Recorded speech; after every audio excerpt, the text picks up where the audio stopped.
Welcome to Grandma's Remedies, timeless wellness tips inspired by generations of tradition. Today, we're turning our attention to a soothing remedy that's as comforting as a warm hug: peppermint oil massage.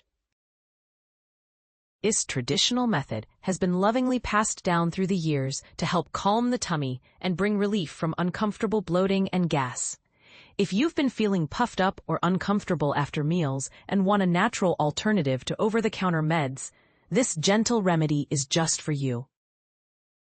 Today's remedy, peppermint oil massage, a time-honored way to ease digestive discomfort through the healing power of touch and nature.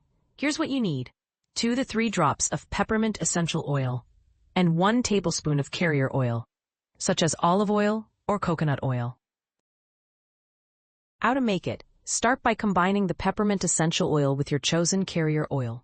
Blend them gently in your palm or a small bowl. Once mixed, rub your hands together to warm the oil, then massage it onto your abdomen using gentle, circular motions. Take your time. This massage should feel calming and nurturing.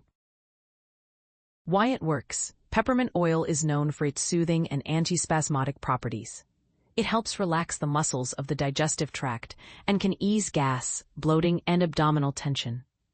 When applied topically with a gentle massage, it supports digestion and offers a cooling, comforting sensation, just like Grandma used to do. Try it and stay connected. Give this natural remedy a try and see how it brings calm to your tummy.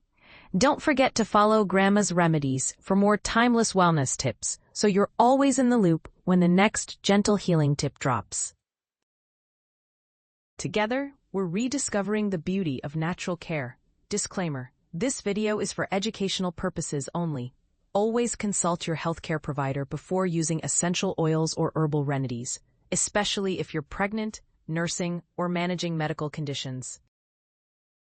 Thank you for spending time with Grandma's Remedies. We'll see you again soon for another tip rooted in tradition and care.